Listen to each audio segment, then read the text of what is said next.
Subhanahu wa taala masih memberikan kemudahan untuk kita sama-sama belajar ilmu agama, beristiqomah di dalamnya, khususan dalam kajian tarbiyatul aulad, bagaimana cara mendidik anak-anak. Sekarang kita masuk ke halaman 21, tahapan kedua, masa kehamilan. Ya, benar. Bismillahirrahmanirrahim. Alhamdulillahirabbil alamin. Wassalatu wassalamu ala asyrafil anbiya'i wa mursalin sayyidina wa habibina wa syafi'ina wa qurrati a'yunina wa nuri qulubina Muhammad habibi rabbil alamin wa ala alihi wa sahbihi ajma'in. Qala musannifil imam Habib Umar bin Hafid nafanallahu bihi wa bi ulumina wa ulumikum wa asarihi wa wilayatihi wa akhlaqihi fi dharain amin ila anqal. Masa kehamilan ini bisa dibilang masa banyak seorang ibu lalai dalam mendidik anaknya di masa kehamilan. Terkadang hanya fokus bagaimana saya pokoknya tidurnya enak, makannya enak, fokus dengan jabang bayinya saja. Secara zahiriyah biasanya lebih diperhatikan, cuma secara batinnya kadang-kadang tidak diperhatikan. Maka di sini Habib Umar bin Hafid ingin lebih menyentuh tentang masalah batiniah. Makanya di sini dikatakan di masa kehamilan ada beberapa hal yang perlu diperhatikan. Jadi di saat seorang perempuan hamil ini ada beberapa bagi seorang perempuan untuk memiliki perhatian khusus. Yang pertama, niat ketika hamil. Niatnya apa nih di saat hamil? Nanti akan kita bahas. Kedua, harapan untuk si bayi. Harapannya apa nih untuk bayi ini? Ketiga, perbuatan yang dilakukan orang tua selama masa kehamilan. Artinya kalau sudah masa kehamilan ini, orang tua betul-betul harus memperhatikan dari ucapannya, perbuatannya, sikapnya, gerak-geriknya. Yang keempat, percakapan orang tua yang didengar si bayi. Jadi harus menyadari ucapan yang kasar, yang kotor, itu juga didengar oleh bayi. Kemudian kelima, perkataan yang dilontarkan orang tua. Terjadi dialog, obrolan, juga itu harus diperhatikan. Jenis makanan yang keenam yang disantap, ditinjau dari segi kehalalan, manfaat di tubuh, dan jenis santapan. Baik. Yang pertama, Habib Umar mengingatkan kepada kita niat ketika hamil. Jadi di saat seorang ibu hamil, karena dengan niat yang baik yang sudah pernah kita bahas, itu akan menjadi pembuka kebaikan-kebaikan yang akan kita hadirkan. Oleh karenanya Nabi Muhammad SAW mensabdakan innamal a'malu binniyat. Niat. Segala sesuatu tergantung niatnya. Bahkan Al-Habib Abdullah bin Alwi bin Muhammad Al-Haddad dalam kitabnya Adab Sulil Murid, beliau mengatakan man hasuna niyatuhu hasuna amalu. Orang yang niatnya baik, nanti pekerjaannya akan jauh lebih baik. Jadi niat ini punya pengaruh dan penentu atas apa yang akan kita kerjakan. Dan itu diawali dari niat. Artinya niatnya ini harus dihadirkan. Makanya Al-Bagir saya pernah cerita tentang ibunda Sayyidatul Maryam. Siapa? Sayyidatuna Hanna. Jadi Sayyidah Maryam, ibunda daripada Nabi Isa, itu punya ibu namanya Sayyidatuna Hanna. Yang diabadikan kalau tidak dalam surah Al-Quran, dalam suratul Maryam juga, di saat Sayyidatuna Hanna itu mengandung di dalam perutnya, beliau berniat, ya Allah, ini anak saya niatkan nanti untuk berkhidmat di Masjidil Aqsa di Yerusalem, di Palestina. Diniatkan seperti itu. Ternyata di saat lahir yang diharapkan itu laki-laki. Ternyata yang lahir seorang perempuan. Sampai ini ibunda Sayyidah Maryam mengatakan, ya Allah, laki ini nggak sama, perempuan nggak sama-sama laki-laki dari segi tenaga, dari segi aturan agama, sehingga banyak yang mengikat. Tapi dikatakan karena berkah niat yang baik Di saat berada di kandungan ibundanya, maka dari Sayyidah Maryam Allah keluarkan seorang anak laki-laki yang menjadi nabi, yang menjadi rasul, menjadi ulul azmi, yaitu Nabi Isa alaihissalam. Dikatakan dalam beberapa keterangan tafsir Al-Quran itu diawali karena keberkahan niat yang baik dari Sayyidah Hana, melahirkan seorang perempuan soleh, Sayyidatuna Maryam. Kemudian melahirkan juga dari Sayyidatuna Maryam ini Nabi Isa. Jadi kalau kita telah lagi, ternyata keberkahannya bukan hanya dari ibunya dan neneknya.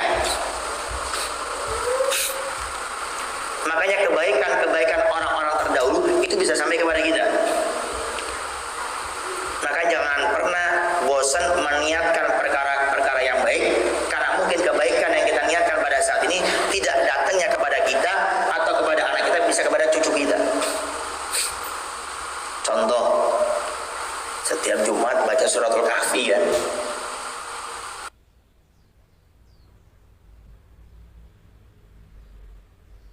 Di situ ada kisah Nabi Musa dengan Nabi Khidir alaihissalam. Di saat masuk ke satu desa, meminta makan, meminta minum, tidak dikasih sama sekali. Sehingga kalau bahasa kita, Nabi Musa ini pundung, ngambek. Tapi kecewanya dalam kisah ini dengan Nabi Khidir, ada satu rumah yang mau roboh, itu malah dibantu, ditolong. Sampai Nabi Musa ini komplain, wahai Nabi Khidir, ada apa? Kok ini rumah kok dibantu yang mau roboh, sedangkan warganya orangnya nggak baik sama kita. Sehingga cerita beliau mengatakan, ada firaku baini wa baina. Ini perpisahan antara kamu dengan saya. Sehingga cerita dijelaskan, kenapa saya bantu rumah ini sedangkan warganya tidak ada yang baik sama kita? Karena Allah perintahkan saya langsung untuk menjaga rumah ini agar tidak roboh. Saya bantu karena di dalamnya ada harta orang tuanya yang sudah meninggal dunia, yang diniatkan akan diberikan kepada anaknya. Dalam tafsir dijelaskan, ini bukan bapak sama anak, tapi ini harta yang diniatkan dari datunya yang ketujuh, bayangkan, kepada keturunannya yang ketujuh.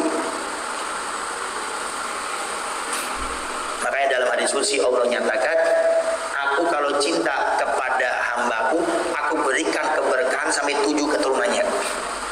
Tapi kalau aku murka benci kepada hambaku, aku bisa berikan dia murkaku sampai 7 keturunannya. Kejelekan iblis yang di zamannya Nabi Adam alaihissalam itu sampai sekarang mengalir kepada iblis-iblis yang sekarang. Kebaikan datuk yang ketujuh mengalir sampai ke cucunya yang nomor 7, bayangkan, keturunannya yang ketujuh. Makanya mungkin kita punya datuk yang ketujuh itu kaya, tidak habis hartanya sampai 7 keturunan. Hadirkan niat-niat yang baik. Jadi saat ini ambil niatkan yang baik, ya Allah, semoga anaknya jadi anak yang soleh dan soleh. Termasuk harapan, hampir sama sudah. Niat yang baik plus harapan. Seperti kisahnya Sayyidatuna Hana yang di saat mengandung anaknya berniat yang baik dan mengharapkan kebaikan dari anak untuk melakukan suatu kebaikan, yaitu khidmah di Masjid Al-Aqsa. Tapi terkadang yang seperti ini jarang dihadirkan, dikerjakan oleh para ibu-ibu yang hamil. Atau kadang niatnya hanya duniawi saja, semoga jadi orang kaya, mau jadi pilot, jadi apa.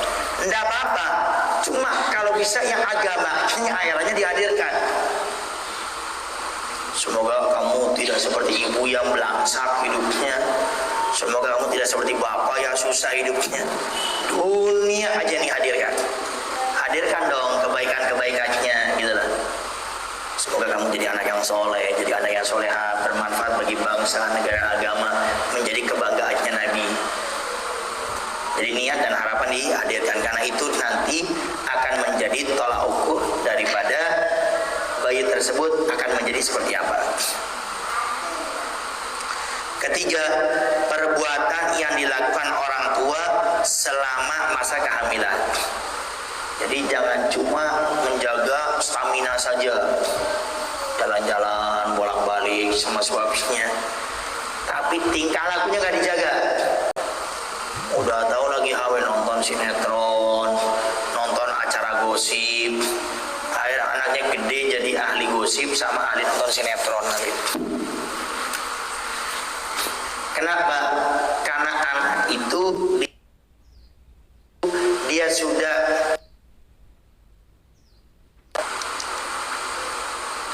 khususnya kalau anak itu sudah di usia 4 bulan, ruh sudah Allah tiupkan kepada janin tersebut. Jadi khususnya dari awal tuh kita sudah ajarkan Al-Quran, bacakan Al-Quran, qasidah, dengarkan ceramah. Khususnya nanti di masa 4 bulan itu lebih peka lagi. Makanya jangan heran ada istilah 4 bulanan. Kenapa Ustaz tidak 3 bulanan? Kenapa tidak 2 bulanan? Kenapa tidak 1 bulanan? Karena di saat 4 bulan tersebut itu Allah sudah meniupkan ruh pada saat itu, nyawa.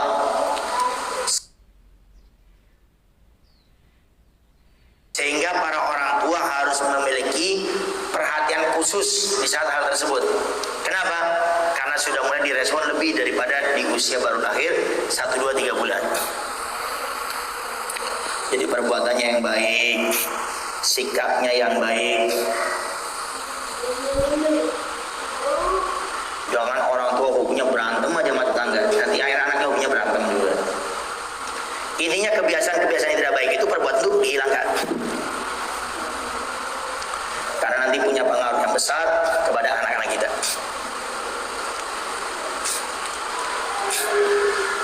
Termasuk yang dulunya suka dengerin lagu-lagu yang aneh-aneh gitu loh.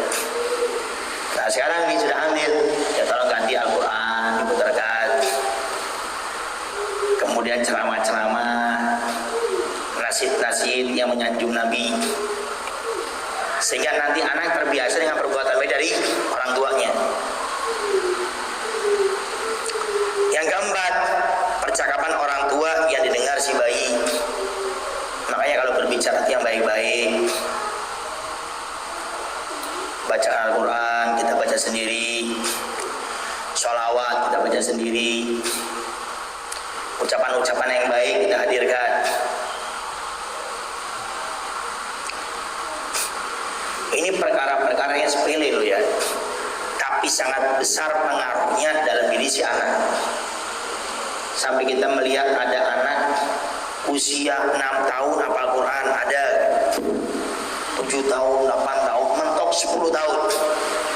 Kita mikir kapan ngapalinnya, kapan ngenalin huruf-huruf hijaiyahnya, iqra'nya, Al-Qurannya, tajwidnya, makharijul hurufnya, ngapanya, bagaimana sistemnya. Ternyata itu semua diawali di saat bayi itu di kandungan.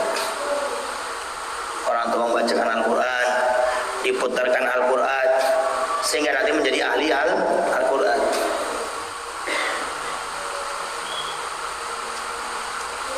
Ustadz, boleh enggak kita bercakap ngobrol sama bayi? Boleh. Nah, semoga kamu menjadi anak yang soleh, nanti kalau lahir jadi anak yang soleha, bermanfaat. Diajak ngomong enggak apa-apa, tapi tolong yang positif. Coba Bu ya, kita lihat anak kita lagi apa ya, pura-pura nerawak. Oh lagi tidur ini, kenapa? Gak ada suaranya. Nanti kalau perutnya ditanya ada suaranya, ibunya bawahnya loncat nanti. Jadi dibiasakan, diajak dialog-dialog yang baik. Kalimat perkataan yang dilontarkan orang tua, yang dilontarkan, yang diucapkan yang baik-baik saja. Jadi masa 9 bulan itu sebetulnya masa pendidikan pertama bagi anak.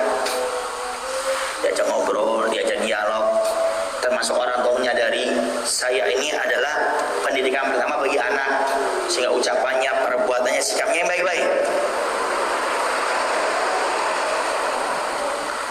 Kemudian jenis makanan yang disantap ditinjau dari segi kehalalan, manfaat di tubuh, dan jenis santapan.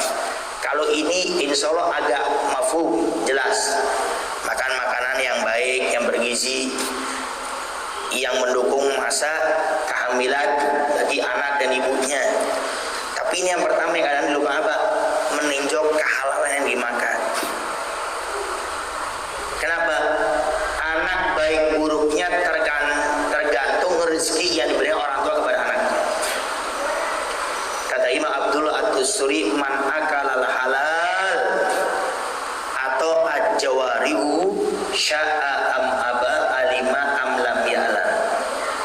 Siapa makan halal, kata Imam Abdullah Tusturi, anggota tubuhnya akan taat sama Allah, mau tidak mau, disukai atau tidak, otomatis makan yang halal.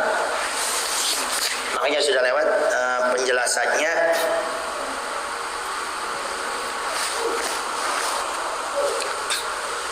Bahwasanya istri-istri zaman dulu itu kalau suaminya mau keluar rumah, mereka berpesan seperti ini: wahai suamiku, kami rela bersabar sampai 3 hari tidak makan pun tidak apa-apa, tapi demi Allah kami tidak bersabar di saat akan disiksa oleh Allah di neraka karena kamu memberikan makanan yang halal kepada kami. Jadi diwanti-wanti. Coba ada nggak bisa di zaman sekarang gitu? Paling bang jangan lupa ya makan telur ya. Bang jangan lupa ya rengginang. Bang jangan lupa ya tape kuningan. Jarang. Bang bismillah ya bang, rezeki kita halal insya Allah ya. Bang semoga kita dijauhkan daripada rezeki yang haram. Jarang kita mendengar istri-istri yang seperti ini. Bahkan kadang-kadang lebih lagi bang, jangan lupa yang emas 3 kilo ya.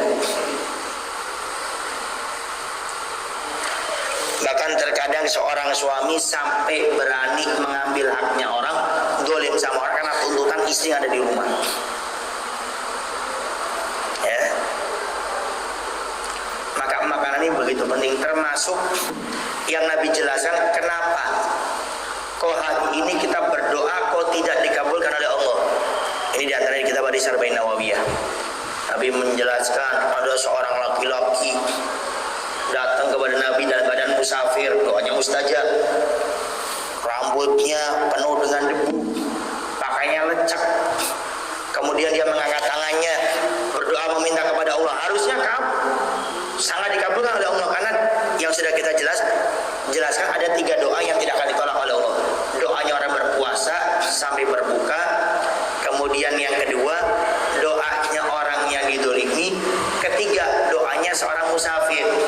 Artinya musafir ini doanya ini mustajab. Tapi di saat musafir ini, atau orang yang berpuasa ini, atau orang yang terdolimi ini, dia rezekinya haram, tidak akan dikabulkan doanya oleh Allah. Sampai Nabi menjelaskan, ya mutu yade ila sama, faqala ya Rabbi ya Rabbi ya Rabbi. Wa mat'amuhu haram, wa mashrabuhu haram, wa malbasuhu haram, wa ghudiya bil haram, fa anna yustajab lah. Kata Nabi, bagaimana Allah kabulkan doanya kalau dia makanannya dari yang haram, minumannya haram, pakainya dipakai haram, kemudian rezekinya haram. Bagaimana Allah kabulkan doanya orang ini padahal musafir, mustajab. Jadi apa? Ini makanan gak sembarangan. Sampai anak ingat waktu Al-Fakir saya masih di Al-Baja Pusat, Buya Yahya. Beliau sampai sering bilang ini, sampaikan kepada orang tua kalian. Khususnya kita yang menyadari orang tua ini rezeki dari haram. Sampaikan Pak, Bu, ini kata Buya Yahya, untuk kepentingan sehari-hari sudah ditanggung dengan Buya Yahya. Kenapa? Karena percuma kata beliau, saya ajarkan kalian ilmu, tapi rezeki kalian didapat haram, maka ilmu saya tidak akan masuk. Ya, jadi tolong para suami, para orang tua betul-betul menjaga rezeki yang halal. Termasuk tidak ada cerita orang tua nemu uang kemudian dikasih ke rumah, sudah nggak usah aneh.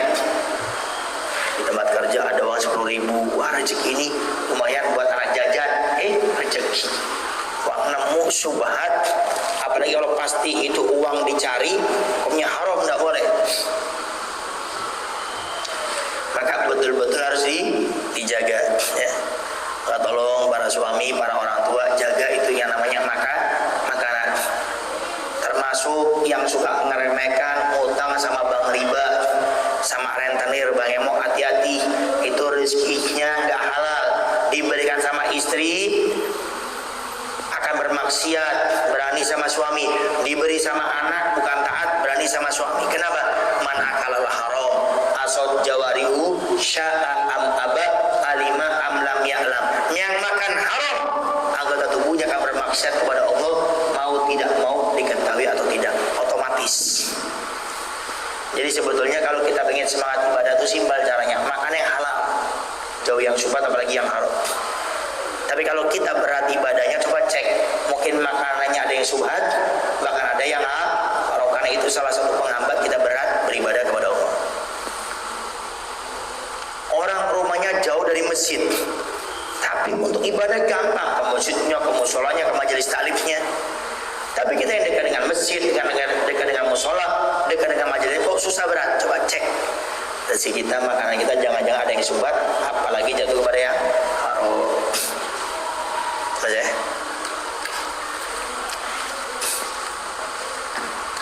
Makanan yang dikonsumsi dari sana sini dan perbuatan orang tua mempengaruhi janin. Makanan yang dikonsumsi dari sana sini artinya nggak jelas, apalagi cenderung pada yang haram, ya. Kemudian perbuatan orang tua mempengaruhi janin. Maka selama orang tua menjaga makanannya, dia berani mengubah sifat perbuatan tidak baik, insya Allah anaknya akan jadi baik. Ustaz, tapi saya sebagai bapak ini saya nggak baik. Saya sebagai ibu nih, saya ini bekas seorang perempuan yang biasa menjual diri. Asalkan Anda berubah dan menjaga makanannya, tidak ada yang mustahil bagi Allah. Kalau ingin dibantu oleh Allah, dipermudah oleh Allah, gampang caranya, ikuti aturan Allah. Mau minta berkah, mau minta rahmat, apapun yang diminta Allah kasih. Asal kita taat sama Allah. Kalau kita kerja sama bos, kita rajin, taat, masuk tepat waktu. Untuk naik gaji, naik jabatan itu begitu mudah. Apalagi urusannya sama Allah, simpel. Penuhi dulu syarat. Apapun yang kita minta diberi sama Allah, apa itu? Taat dengan aturan Allah. Begitu pula hal yang didengar bayi selamat perut ibunya. Jadi juga omongannya dirubah. Yang biasa binatang di absen, banyak kalau jatuh kurang ajar. Nah itu. Para bapak kalau jatuh kadang-kadang ya sama, setan nih ya, siapa yang naruhnya? Yang gitu-gitu tuh harus berubah. Sampai ada istilah saya akan berubah untuk anak. Kan ada tuh istilah-istilah gitu. Kenapa? Karena perbuatan orang tua itu akan mengalir kepada anak. Ma fi aba fi abna, ma fi aba fi abna, apa yang ada pada orang tua akan ada pada anak. Makanya saya pribadi kalau jelasin masalah ini pun saya pribadi takut, karena saya tahu nih kebobrokan saya, kejelekan saya itu seperti apa. Makanya yang penting kita sebagai orang tua hari ini berusaha berubah demi anak. Yang biasanya kata-katanya kasar, yuk mulai berubah. Yang perbuatannya tidak baik mulai berubah. Yang tadinya jarang sholat, semuanya pokoknya berubah. Karena takutnya apa yang ada di orang tua itu nanti akan jadi pengaruh. Khususnya para ibu. Ini biasanya jarang kita dengar nih. Sampai dikatakan sejahat-jahatnya bapak, sejelek-jelek akhlaknya seorang bapak, kalau ibunya baik, insya Allah anaknya masih bisa punya harapan jadi baik. Tapi sebaik-baiknya bapak, tapi ibunya rusak, maka sulit harapan besar anak itu akan jadi baik. Kenapa? Karena ibu itu pendidikan pertama bagi anak. Al-ummu madrasatul ula. Ibu itu pendidikan pertama bagi anak. Ini contoh kecil ya, seri. Al-Fakir saya punya anak ini, belum bisa baca. Mentok yang bisa baca ini yang pertama Asma, karena sudah masuk 1 SD, 7 tahun. Hasan, Umar, Hasan anak saya Al-Fakir yang kedua 6 tahun, Umar 5 tahun, TK 0 kecil, Hasan yang kedua TK 0 besar, Aminah 2 tahun setengah mau 3 tahun, belum sekolah. Empat-empatnya saya punya anak hobinya baca. Coba pikirin, belum bisa baca tapi hobinya baca. Kalau datang ke rumah Al-Fakir itu kita ada apa namanya, tempat buku tuh, lemari itu ujung-ujung buku bacaan semua. Bisa Al-Fakir beli yang online, buku online, buku murah. Sampai anak sekarang ini, dulu ya, saat ini juga insya Allah itu kurang suka dengan HP, sukanya baca, padahal belum bisa baca. Kenapa? Karena istri Al-Fakir setiap di rumah itu bacakan buku untuk saya punya anak. Sampai akhirnya saya punya anak ini mat-matnya itu suka ngambil buku sendiri, baca aja, padahal belum bisa baca. Dari mana? Dari ibu. Padahal Al-Fakir, saya jujur, saya jarang membaca buku cerita sama anak. Tidak ada. Tidak ada. Ini biar jelas ini contohnya. Jadi ibu ini betul pengaruhnya besar. Makanya wahai para jomblo, jangan salah milih pasangan. Jangan salah milih istri. Kenapa? Karena istri itu pengaruhnya sangat besar. Tapi ya umumnya yang jomblo waktu juga jangan salah.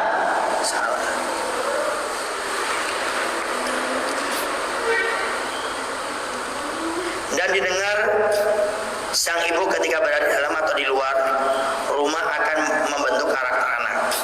Jadi ibu ini yang paling besar. Apalagi nanti kalau dia sudah mulai bisa diajak ngobrol, bisa diarahkan. Ibu ini paling besar. Kita sebagai laki-laki ini kerja pada umumnya, perempuan itu pada umumnya di rumah. Nah itu kita nitipin anak sama siapa yang ngurus? Jadi ibunya, istri kita. Bayangkan kalau istri kita ini nggak baik akhlaknya, perbuatannya, sikapnya, rugi. Sampai Al-Fakir saya pernah mendengar ya, kalau tidak salah Alwi bin Syah, pokoknya ada seorang ulama kita Habaib menukil hadis Nabi yang sering kita dengar, inna fil jasadi mudghatan idza saluhat sairul jasadi wa idza fasadat sairul jasadi ala wa qalbu. Dalam diri manusia ada segumpal daging. Kalau segumpal daging ini menjadi baik, semuanya akan jadi baik. Tapi kalau segumpal daging ini jelek, yang lain akan jadi jelek. Apa itu? Hati, kan itu. Nah ini Al-Fakir pernah mendengar ya, ibu. Jadi kalau ibu baik, insya Allah anak-anak kita suami pun akan jadi baik. Makanya hati-hati milih pasangan. Al-Fakir saya waktu mau nikah sama istri, itu saya nggak pernah lihat mukanya, dengar suaranya enggak. Tapi di saat ditawarin Al-Fakir, saya cuma bilang sama saya punya nenek, karena orang tua sudah meninggal dunia. Nenek, saya manggilnya Jida, kalau ini perempuan agamanya baik, orang tua agamanya baik, nikah besok bismillah. Pede saya bilang itu. Padahal uang nggak ada buat lamaran, nggak punya pekerjaan, cuma ngajar gitu ya. Cuma pede. Kenapa? Karena Al-Fakir hakul yakin apapun yang Nabi sampaikan pasti benar dan itu yang terbaik. Apa kata Nabi? Fadfar bidatidin taribat yada. Cari agamanya baik, kamu akan jadi orang beruntung. Yakin. Mana mungkin Nabi ngasih pilihan ada yang lebih baik dari apa yang Nabi pilihkan untuk kita sebagai umatnya. Kenapa? Tidak ada yang disampaikan Nabi kata Allah kecuali itu wahyu petunjuk dari Allah. Wa ma yantiqu 'anil hawa in huwa illa wahyun yuha. Sehingga benar-benar harus diperhatikan ya. Baik hal yang didengar itu indah, baca Al-Quran, dzikir ataupun kebenaran. Jadi yang diperhatikan yang baik-baik, dzikir, Al-Quran, kata-kata kebenaran, kata-kata yang baik ya.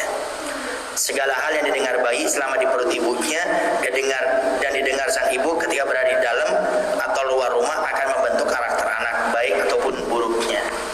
Karakter anak tergantung bagaimana ibu ya. Kenapa? Satu ya ibu yang mengandungnya, kemudian ibu yang paling banyak punya waktu kepada anak. Maka pendidikan pertama adalah seorang anak dari ibu. Maka jangan salah milih pasangan. Dan Anda yang sudah saat ini menjadi seorang istri, betul-betul kalau sudah hamil diperhatikan beberapa poin ini agar apa? Agar di saat lahir anaknya menjadi anak yang soleh dan soleha. Para mujahid dan mujahidah yang dimuliakan oleh Allah Subhanahu wa taala, mungkin itu saja yang bisa Al-Fakir sampaikan pada kesempatan kali ini. Barangkali ada yang mau tanyakan, silakan seperti biasa. Satu pertanyaan dari mujahid dan satu pertanyaan dari mujahidah. Wallahu a'lam bishawab. Baik, dari yang mujahidnya ada? Yang laki-laki? Ada? Dari mujahidahnya ada?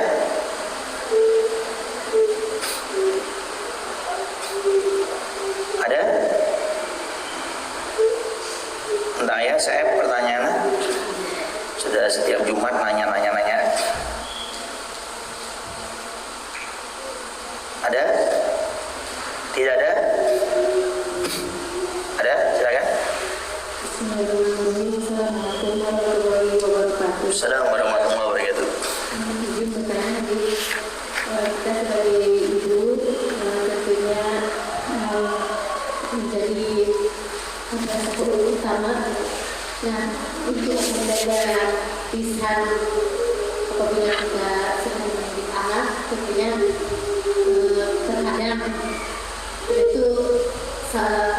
kesalahan itu sangat tipis.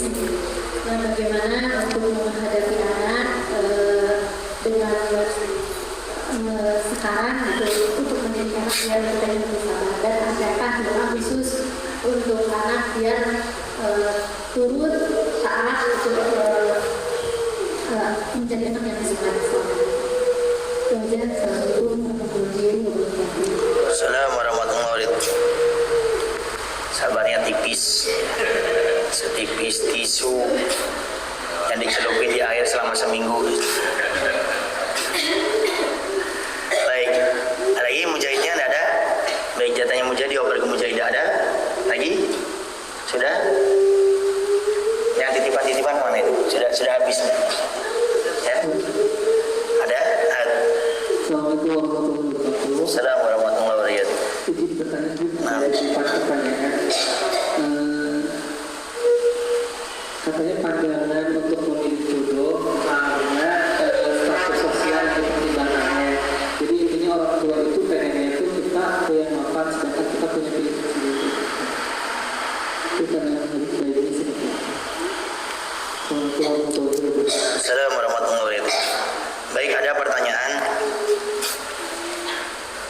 Bagaimana cara seorang ibu untuk menahan amarahnya di saat mendidik anak?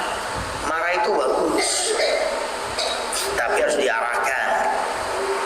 Makanya dalam Al-Quran sendiri Allah berfirman, wal qadhiminal ghaidh. Kata para ulama tafsir, kenapa Allah pakainya qadhim? Qadhim itu kan menahan amarah. Kenapa bahasanya tidak wal faqidinal ghaidh? Faqid, dihilangkan. Kenapa tidak dihilangkan aja amarah?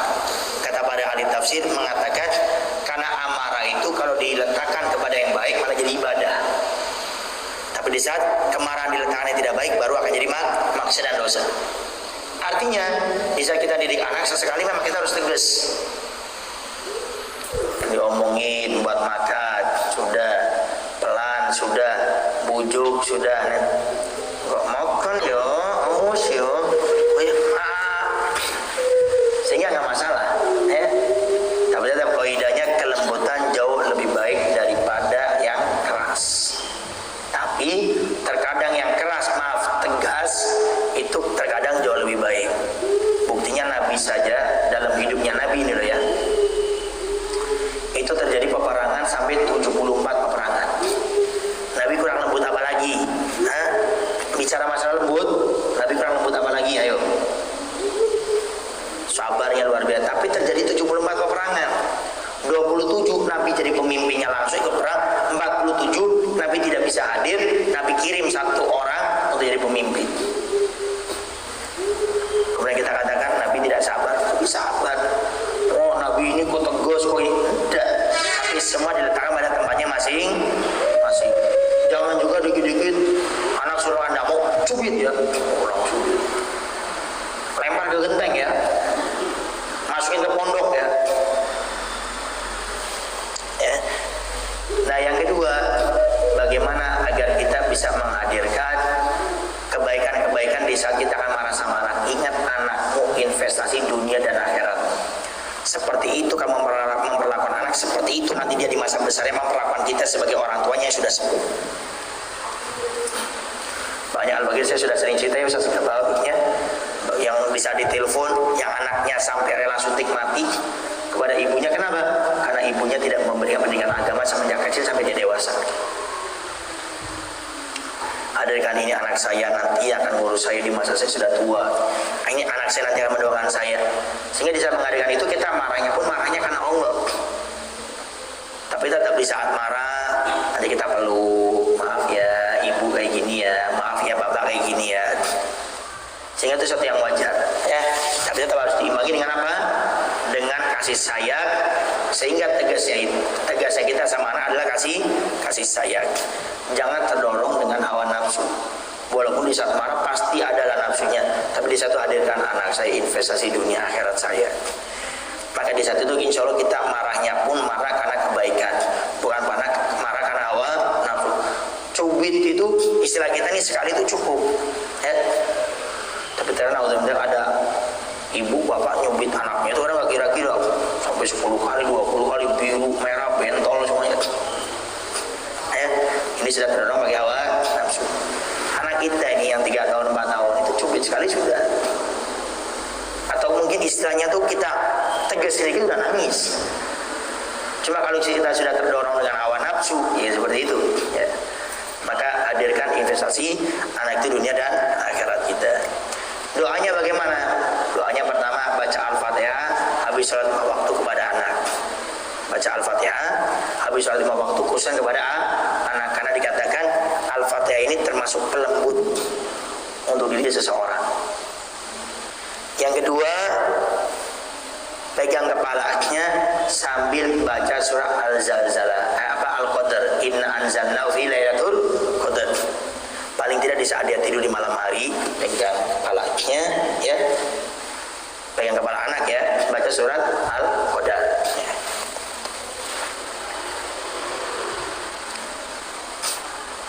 Kemudian kalau mau doa yang sempurna untuk rumah tangga yang diajar oleh para ulama adalah baca doa Rabbana hab lana min azwajina wa dzurriyyatina qurrata a'yun waj'alna lil muttaqina imama. Itu dibaca 11 kali habis salat 5 waktu.